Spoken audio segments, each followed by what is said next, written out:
En ce jour où je me sens si près de la mort, j'ai au moins cette consolation d'avoir autour de moi les deux personnes que j'adore le plus au monde. Et aussi d'avoir la pensée de ma vieille mère pour qui je suis toujours resté, le jeune Alfonso.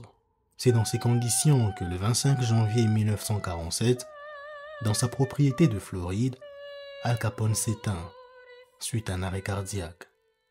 Bienvenue à vous dans cette série en 2 épisodes consacrés à Al Capone. Je suis Mas, je fais des investigations à travers le temps et aujourd'hui on s'intéresse toujours à un cas particulier, celui de Al Capone.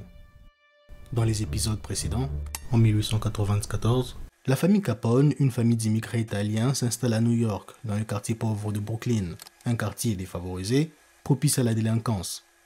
C'est dans cet environnement qu'évolue le jeune Alfonso Gabriel Capone, baptisé Al Capone. À seulement 10 ans, il a déjà pour fréquentation un gangster du nom de Johnny Torrio. C'est à 18 ans, lors d'une altercation avec un certain Frank Galaccio, qu'il se fait taillader le visage, ce qui lui vaut le surnom mythique de Scarface.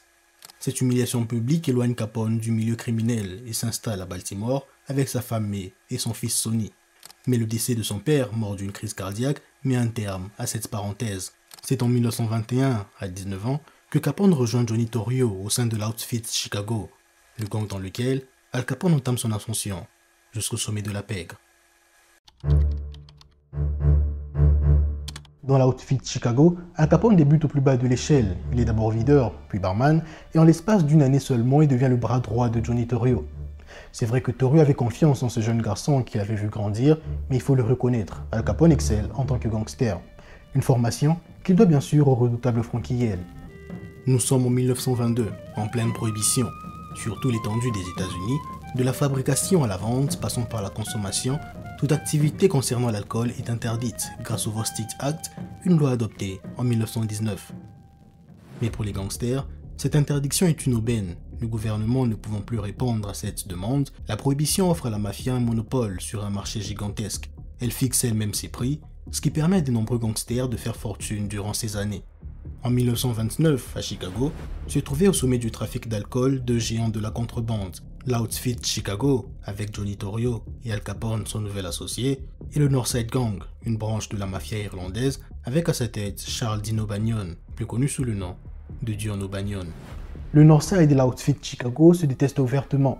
Chacun veut le monopole sur les activités liées à l'alcool à Chicago, mais la présence d'un certain Mike Merlo, homme politique qui baigne également dans la criminalité, leur empêche de se faire une guerre ouverte. De nature pacifique, Johnny Torrio propose un accord au chef du Northside, afin que leur rivalité ne dérange pas leurs activités. Deal que Dino Bagnon accepte et fait même racheter à Torrio ses parts dans une brasserie pour consolider leur accord. Mais le problème est que cette brasserie était déjà dans le collimateur de la police, qui s'apprêtait déjà à faire une descente sur terrain pour une perquisition. Johnny Torrio est obligé de payer une lourde amende, une humiliation énorme pour le numéro 1 de l'Outfit. Johnny Torrio, qui évitait la violence, décide de se venger. Et nous sommes dans un contexte de gangster. Lorsqu'on parle de vengeance, on parle bien sûr de meurtre. Ces événements coïncident avec la mort de Mike Merlo, le 8 novembre 1924. Celui qui jouait le rôle d'intermédiaire entre l'Outfit Chicago et le Northside n'est plus. C'est alors un équilibre fragile qui disparaît. Homme politique et mafieux, Mike Merlo était le président de l'Unione Siciliana, une organisation fondée à l'origine pour aider les Siciliens à s'intégrer aux États-Unis, mais devenue rapidement une organisation criminelle. Ces funérailles le 9 novembre sont une démonstration de force, un événement public massif unissant des personnalités de tous les milieux, politiques, mafieux ou encore simples citoyens. Une manière de montrer que la mafia a tout autant de poids qu'une institution officielle. Après les funérailles de Merlo, dans la matinée du 10 novembre, un corps est retrouvé sans vie dans une boutique de fleurs. Il s'agit du corps de Dino Bagnon, tué par balle, 2 dans le torse, 2 dans la gorge et 1 dans la nuque. Comment le numéro 1 d'un gang peut être abattu aussi facilement, sans garde du corps, seul dans sa boutique? Alors que la police ouvre une enquête pour tenter d'élucider ce meurtre, 2 hommes se lèvent, Imi Weiss et Bugs Moran, 2 amis du feu au Bagnon qui décident de se venger. Ils savent exactement qui est derrière ce meurtre, leur cible, Johnny Torrio. Le meurtre de Dino Bagnon marque le début d'une guerre des plus sanglantes de la mafia, l'Outfit Chicago contre le Northside. La tension est palpable dans la ville de Chicago. Johnny Torrio, connu pour être généralement calme dans les moments de crise, laisse place à la panique. Et il y a de quoi. Il est la cible principale du duo Amy West et Bugs Moran. Le 24 janvier 1925, alors que Torio revient d'une séance de shopping avec sa femme, juste devant leur domicile, ils sont pris en embuscade. Instinctivement, Torio se place derrière sa femme et se prend une rafale de balles. Torio au sol, Moran s'approche pour lui donner le coup de grâce. Plus de balles. L'arrivée d'une fourgonnette fait fuir les assaillants, croyant voir des renforts de Torio. Il s'agissait en réalité d'une simple fourgonnette de blanchisseurs, un sauvetage inopiné qui sauve Torio d'une mort certaine. Gravement blessé, Johnny Torrio finit à l'hôpital et durant toute sa convalescence, c'est Al Capone qui est chargé personnellement de sa sécurité rapprochée. Un épisode fort en émotion, ce qui renforce encore leur lien, celui du maître et de son élève. À sa sortie d'hôpital, Johnny Torrio plaide coupable dans l'affaire de la brasserie de Dion. Il prend 9 mois de prison et il est placé sous sécurité pour éviter tout risque d'attentat. Perturbé par les événements, après avoir purgé sa peine, Johnny Torrio retourne en Italie. Il laisse le flambeau au jeune Al Capone. À seulement 26 ans, Capone prend le contrôle d'un empire en pleine guerre, mais décide de relever le défi. Torrio n'étant plus de la partie, la guerre est désormais entre le duo West-Moran et Al Capone. Le 26 septembre 1925, Moran et West lancent une expédition contre le QG d'Al Capone à Cicero, une proche banlieue de Chicago.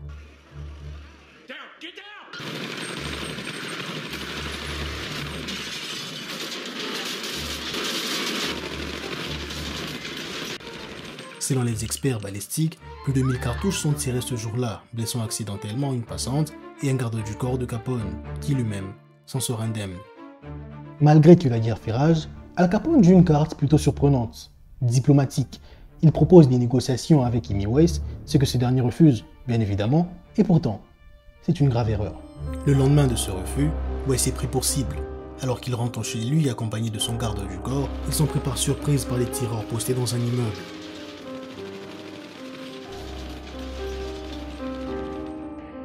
Patrick Murray, le garde du corps, est touché à 8 reprises. Il décède sur le coup. Amy West, quant à lui, est touché à 14 reprises. Il succombe à son arrivée à l'hôpital. Il n'avait que 28 ans. Proposer des négociations à un ennemi que l'on sait hostile pour ensuite justifier des représailles. Une provocation calculée. En refusant la négociation, Amy West se rendait responsable de la violence à venir. Cette stratégie d'Al Capone mène à un épisode plutôt sombre, un événement macabre, le massacre de la Saint-Valentin. 14 février 1929, jour de la Saint-Valentin. Alors que les amoureux s'échangent des fleurs et des promesses les yeux dans les mêmes reflets, dans un entrepôt discret, 7 hommes sont abattus à coups de fusil de chasse et de mitraillettes Thompson.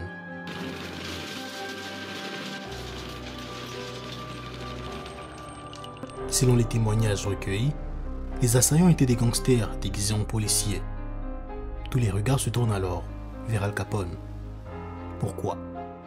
Ces hommes tués sont les hommes de Bugs Moran. Interviewé après les faits, Bugs Moran déclarera « Seul Capone tue comme ça ». Capone ne sera jamais interrogé sur les faits, faisant ainsi planer le doute sur le massacre. Mais la publicité autour du massacre est sans précédent. Journalistes, politiques, tout le monde trouve son mot à dire sur Al Capone, qui devient désormais l'homme puissant de Chicago. Le massacre de la Saint-Valentin met un terme à la guerre entre l'outfit Chicago et le Northside. Bugs Moran perd de son influence au sein de son gang et au sommet de la pègre, il ne reste plus qu'un seul maître, un seul chef, Al Capone. Tout cet engouement autour du massacre de la Saint-Valentin propulse la notoriété d'Al Capone à un niveau jamais atteint. Et chose étonnante, il change radicalement. À l'exact opposé des gangsters tels que Johnny Torrio qui étaient plus subtils, Al Capone s'affiche publiquement. Il profite pleinement de sa notoriété, une star pour l'époque. Alors que la misère frappe durement les États-Unis, Al Capone ouvre une soupe populaire qui sert de la nourriture gratuitement aux personnes démunies. Ce geste lui donne une image publique de bienfaiteur, mais il ne s'arrête pas là. Opéra, activités sportives, Al Capone adopte une attitude d'homme aimable, d'homme cultivé. Pour la population, il est un riche vendeur de meubles. Pour la mafia, il est un baron puissant. Et pour les politiques, c'est un énorme problème. À la tête de toute une ville, Al Capone est au sommet de sa gloire, mais c'est au sommet qu'on est le plus vulnérable. Lassé de voir le gangster prospérer Mais incapable de le relier directement à ses activités, le FBI lance deux stratégies contre Al Capone. La première est publique, avec l'agent du FBI Elliot Ness, qui est chargé de détruire les brasseries de Capone afin d'amasser les preuves à présenter lors du procès. La seconde est quant à elle clandestine, avec l'agent du fisc, Frank Wilson, qui doit quant à lui prouver qu'Al Capone n'a jamais déclaré ses revenus. Les perquisitions faites montrent une certaine volonté du gouvernement à mettre fin au monde de la mafia et de ternir l'image des gangsters. Et ça marche, car perquisition après perquisition, le public se range plus du côté du gouvernement. Malgré toutes les actions entreprises par le FBI, l'empire d'Al Capone reste stable, mais son image est complètement détériorée. En effet, cette image qu'il avait eu à construire lors de la Prohibition, celle d'un Robin des Bois, a finalement laissé place à celle d'un gangster qui s'enrichit grâce au crime. Lors d'une perquisition dans un des établissements d'Al Capone, l'agent du FBI, Frank Wilson, tombe sur un livre de comptes dans lequel est mentionné ce qui suit. Frank a payé 17 500 $ pour Al. Après 4 mois d'études graphologiques, c'est-à-dire l'étude des écritures, le Al est formellement identifié comme étant Al Capone. Les preuves sont là, le FBI touche à son but. Le 5 juin 1931, Alphonse Capone est officiellement accusé d'évasion fiscale. Le procès d'Al Capone est largement médiatisé. Il est vu comme étant l'affrontement final entre le gouvernement et le mafieux le plus puissant de Chicago. Lors du procès, Al Capone est confiant car ayant déjà corrompu les membres du jury. Lorsqu'on lui demandait s'il s'inquiétait, il répondait qu'il ne le serait pas. Mais c'est un retournement de situation de James Ebert Wickelson qui inverse la dynamique. En changeant les membres du jury, le juge écarte la dernière chance de Capone de remporter le procès. Al Capone est appelé à payer une amende de 50 000 $ et 215 000 $ d'arriérés d'impôts. Le 24 novembre 1931, Al Capone est condamné à 11 ans de prison fédérale, une peine plutôt lourde, jamais infligée à l'époque pour ce genre de délit. Fait surprenant, aucun crime dont il était soupçonné ne sera prouvé. Meurtre, contrebande, racket, aucun. Al Capone commence à purger sa peine le 4 mai 1932, dans le pénitencier d'Atlanta, où il continue à vivre comme un roi. Mais le hasard fera qu'à la même époque, une prison fédérale sera réhabilitée, et Al Capone sera l'un des premiers grands mafieux à l'inaugurer. C'est dans la prison fédérale d'Alcatraz que Capone est transféré. Et là, tout change. Interdiction de lire des journaux à jour, interdiction d'écouter de la radio, même les discussions entre détenus lors des repas sont réprimandées. Pour s'adapter à cet environnement, Capone abandonne son identité de gangster et fonde même un groupe de musique, The Rock Islander. Pour tuer le temps, le mafieux qui maniait la mitraillette échange désormais ses armes contre un banjo.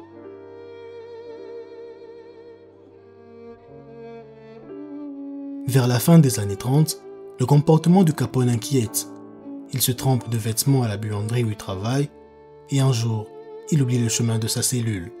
Emmené à l'infirmerie, on lui diagnostique une maladie apparemment contractée dans sa jeunesse, la syphilis.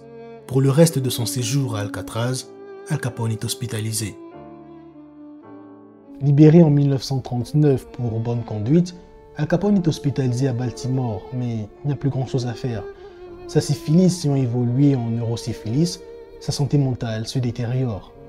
Et le diagnostic du médecin fait mal, Al Capone a désormais un âge mental de 12 ans. Celui qu'on surnommait Scarface, le roi incontesté de Chicago, se meurt dans l'anonymat.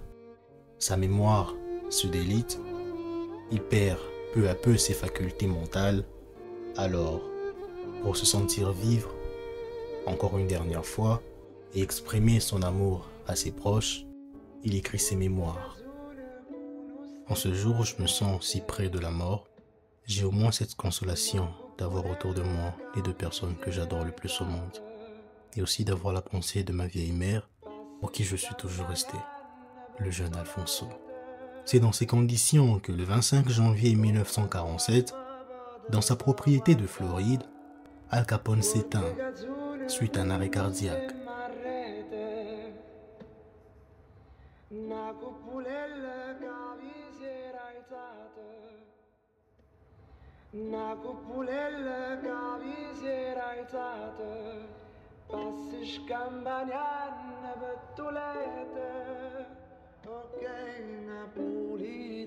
J'espère que cette vidéo vous a plu.